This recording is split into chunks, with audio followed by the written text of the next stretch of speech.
Bonjour à tous, troisième et dernière vidéo concernant l'iPhone 5. Alors là on va faire un test avec iOS 6, les nouveautés, et je vais vous donner un petit bilan après une semaine d'utilisation. Alors, les grandes nouveautés d'iOS 6, Apple dit qu'il y en a 200, elles sont pas toutes visibles. Bon, on va commencer dans l'ordre. On va aller au niveau de l'ordre des applications. Alors, photo. Photo, maintenant on a flux de photos. C'est en lien avec iCloud. Quand on a iCloud, on peut transférer ses photos, se les partager. Toujours l'appareil photo, on peut mettre les lieux, on peut voir les lieux sur les fameuses cartes d'Apple. Je reviendrai là-dessus après. L'appareil photo. Alors là on est sur un iPhone 5, l'écran est plus grand, on se dit qu'on va avoir des photos plus grandes. Eh ben non. Parce que vous voyez en bas, là, cette zone noire, voilà, bah, ça casse la photo. Et donc, en fait, les photos sont quasiment de la même taille que les anciens iPhones. Faudrait tester, faudrait revoir. Mais pour moi, ça optimise pas tout l'écran super grand. Au niveau des options, on a toujours la grille, on a le HDR. Et la nouvelle fonction qui est une des fonctions principales d'iOS 6, c'est panoramique. Donc là, je vais avoir du mal à vous faire un exemple, mais on prend panoramique, et voilà. Et on doit suivre l'iPhone. On appuie sur l'appareil photo, et une fois à ce moment-là, on suit l'iPhone, et il fait lui-même un panoramique. Bon, on va arrêter. Donc ça, c'est la fonction panoramique. Je l'ai testé, c'est plutôt pas mal. On peut faire de beaux paysages, donc ça, c'est sympa. En face, la caméra de façade qui augmente en définition, elle est de meilleure définition. Donc on pourra filmer en 720p devant. Donc ça, c'était l'appareil photo. Ensuite, on a l'onglet vidéo. On a ensuite plan, le fameux plan d'Apple qui fait tant jaser. Alors, moi, personnellement, c'est mitigé. Je vous explique pourquoi. Mitigé parce que les points positifs, enfin, un navigateur GPS intégré dedans, gratuit. Pour l'avoir testé sur différents trajets, il est plutôt bien, ouais, il est même très bien. Il n'a pas fait d'erreur. On pourrait lui reprocher de ne pas mettre les limitations de vitesse, mais alors là, il faudrait qu'il connaisse toutes les limitations de vitesse de partout, dans toutes les rues, c'est un peu dur. Donc ça, on va plutôt laisser les sociétés de navigation le faire. Bon. Ce que j'aime pas, moi, c'est que on n'arrive pas très bien à distinguer les routes par rapport à Google Maps. Parce que sur Google Maps, les routes étaient, si vous voyez, majoritairement sont en jaune, les principales. Et après, il y a les autoroutes, tout ça. Mais là, voilà, on spécifie surtout les autoroutes. Et en fait, après, bon, voilà, on a... Vous voyez, même là, vous n'arrivez pas à distinguer rien du tout, je pense, à l'écran. Alors qu'il y a des quantités de routes. Après, je vais... En zoomant, on va les voir arriver, les routes, petit à petit. Et encore, je sais même pas si vous allez voir. Voilà, c'est... Quand on zoome, voilà, les routes sont blanches sur un fond jaune clair. Alors ça fait qu'on voit pas... on voit quasiment rien. Donc ça, c'est vraiment le point négatif hein, sur cette application plan.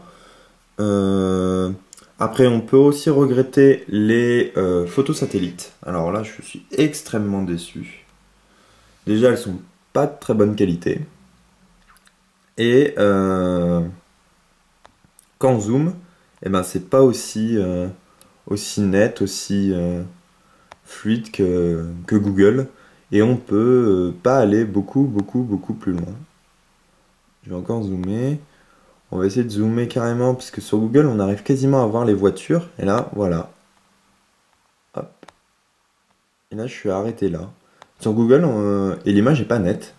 Alors qu'on va dire que sur Google Earth, Google Maps, les vues sont beaucoup plus belles.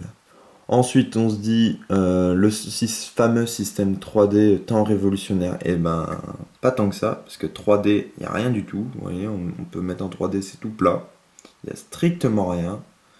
Même la tour Eiffel n'est pas plate, c'est vraiment pas super.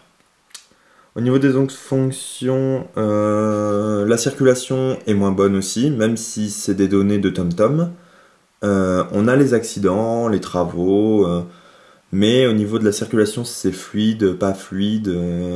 Ça, vraiment, là, c'est vraiment très très ridicule, on va dire. Bon, je pense que, il faut encore qu'ils l'améliorent. Ils vont l'améliorer, ça c'est sûr. Apple va pas laisser quelque chose non fini. Mais il y a encore du boulot par rapport à Google Maps. Voilà, donc ça c'était ce que je voulais dire de plan. Ensuite, météo, bah météo elle a pas changé, hein, c'est reste météo. Les notes ça n'a pas changé, la fonction rappel ça n'a pas changé, c'est toujours rappel. L'horloge, la bourse, kiosque. Alors, iTunes et App Store. Alors là ça a changé. On va aller sur iTunes, non sur App Store, pardon. Et voilà, on voit tout de suite la nouvelle présentation d'iOS 6 avec des catégories. Ici aussi, on a des catégories. Voilà, et on a tout ça. Après, donc on a les classements. Donc là, c'est classique, mais c'est plus en long. Maintenant, c'est à l'horizontale. Genius, les recherches, les mises à jour, où on peut récupérer ses achats si on n'a pas mis l'app et qu'elle a été téléchargée ailleurs, on peut la transférer via iCloud. C'est pris. Ensuite, dans les utilitaires, on a toujours la boussole, le dictaphone, le Game Center. Nouvelle chose là, Passbook, qui permet de mettre dessus ses cartes d'embarquement, ses billets, ses cartes de fidélité. Alors je sais que déjà il y a une application qui gérait des cartes de fidélité qui est compatible Passbook. Donc j'ai rien du tout sur Passbook, mais il conseille d'aller voilà sur l'App Store pour télécharger des applications qui seront ensuite optimisées pour Passbook. Par exemple, on peut imaginer un voyage SNCF, pardon, qui, au lieu d'émettre son billet sur l'application de voyage SNCF, peut-être les mettre sur Passbook. Donc ça, on verra plus tard. Ensuite, les contacts, la calculatrice et e-book, ça n'a rien changé. Téléphone, alors, voilà, j'ai remarqué une nouveauté, c'est au niveau du changement, au niveau du clavier, c'est clair maintenant et c'est plus grand vu que ça prend tout l'espace de l'écran. La musique aussi a changé, c'est passé maintenant, bah on le voit là par exemple dans une chanson, les lecteurs, les barres elles sont en sombre, ici ça a été retravaillé au niveau du design. Et on voit que les pochettes restent de la même taille par rapport aux anciennes. Donc en fait, ils ont optimisé l'espace de l'écran plus grand en mettant leur barre. Avant, la barre du haut tapait un peu sur la pochette. Plus maintenant, c'est plus le cas. Et donc quand on a beau cliquer sur la pochette, ça disparaît pas. Donc voilà.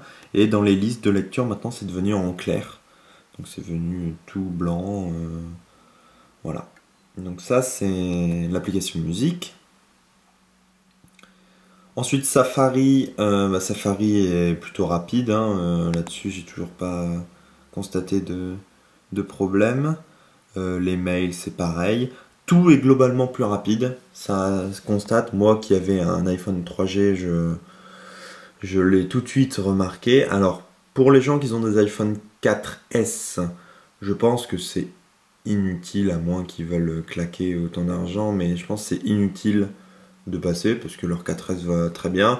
Des 4 encore ça peut changer, mais à partir de 3G, 3GS on peut changer, on peut voir une réelle augmentation de performance. Ensuite, les applications ne sont pas toutes compatibles. On va tout de suite le voir avec qu'est-ce que je peux mettre, Allociné. On voit tout de suite qu'il y a en haut et en bas la petite barre noire. Donc ça c'est pour les applications non optimisées. Or une application optimisée, voilà, ça prend toute la taille. On arrive à mettre plus de contenu, plus de sujets sur une page. Donc ça c'est mieux. Alors surtout quand il y avait déjà que c'était un peu petit, qu'on avait les bandeaux de pub, on voyait vraiment plus rien. Donc là, voilà, ça met un peu plus de contenu. Ensuite, voilà, c'est à peu près tout. J'ai fait un petit tour là général. On va rentrer plus dans les détails. Donc en haut, on a toujours les notifs.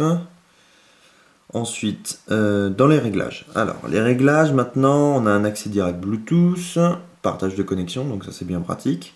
On a la nouvelle fonction ici, ne pas déranger. Donc ne pas déranger, c'est quoi? C'est que on peut définir que les notifications, les sons, tout devient muet sans tout désactiver, donc sans mettre en mode avion, sans arrêter les notifications. Donc on reçoit les notifications, mais l'écran et le son ne vont pas s'activer. Rien, donc on n'est pas dérangé. Par exemple la nuit, on peut mettre. On peut, au niveau des appels et des SMS, on ne reçoit pas les SMS non plus, il n'y a pas d'alerte, mais les appels, on peut les recevoir. On peut là spécifier qu'on veut recevoir. Donc c'est dans le menu en dessous de ne pas déranger, le menu notification, ne pas déranger. Et on peut demander de ne recevoir que les appels des favoris, ou tout le monde, ou personne, ou des groupes. On peut aussi demander que si la personne rappelle plusieurs fois, et ben cette fois on met en mode sonnerie. Et on peut aussi indiquer des horaires précises ou le faire de manière manuelle avec ne pas déranger. Ensuite, les notifications, on les trie par app, pareil, ça change pas, on choisit bannière, machin, tout.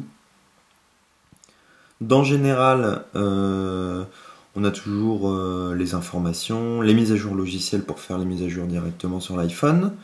Utilisation, alors moi j'aime bien parce que là, ici, on a le stockage des applications. iCloud, c'est ici qu'on peut mettre le niveau de batterie maintenant. Donc on va en utilisation de batterie. Et moi j'aime bien cette fonction, utilisation cellulaire, pour savoir quelle quantité de 3G on a consommé. Et on peut réinitialiser les stats, moi je fais tous les mois, pour savoir à combien j'ai consommé de 3G, parce que j'ai pas de suivi de 3G, donc voilà. Réseau cellulaire, la synchronisation Wi-Fi par iTunes. Bon, là c'est tout le reste, c'est classique.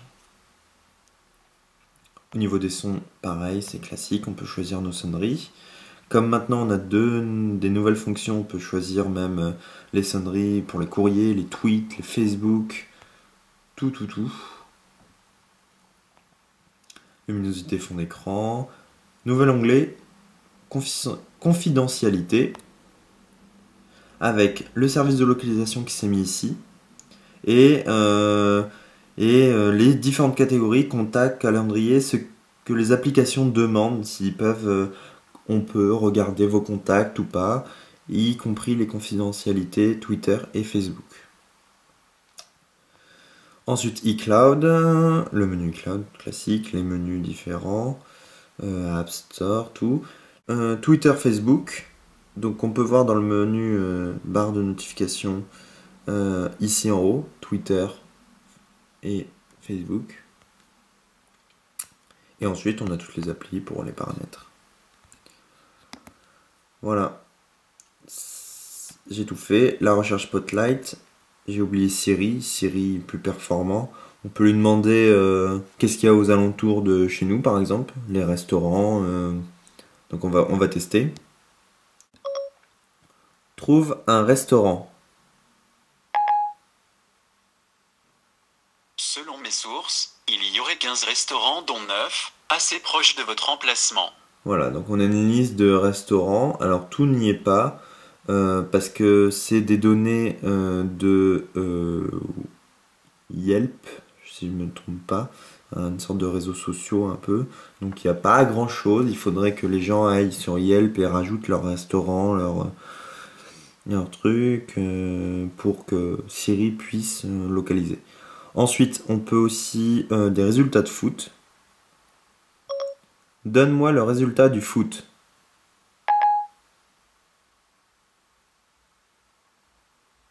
Résultat du championnat Ligue 1 française d'avant-hier.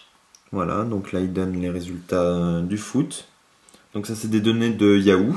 On le voit tout en bas ici, il y a le petit logo de Yahoo. Voilà, donc ça c'est les nouvelles fonctionnalités de Siri. Il est très performant, j'ai déjà testé cette semaine différentes demandes, il fonctionnait plutôt bien. Voilà, je pense que j'ai fait le tour. Globalement, cet iPhone 5, il est très très bon. Il y aura toujours les gens qui vont râler disant qu'on n'a pas un écran assez grand. J'admets que l'écran pouvait peut-être augmenter en largeur, mais pas trop, parce que j'estime après que ça devient c'est plus un smartphone, c'est une mini tablette, et c'est plus humain pour être dans la main, justement. Donc là, ça reste quelque chose de sobre, donc c'est bien, c'est bien Apple.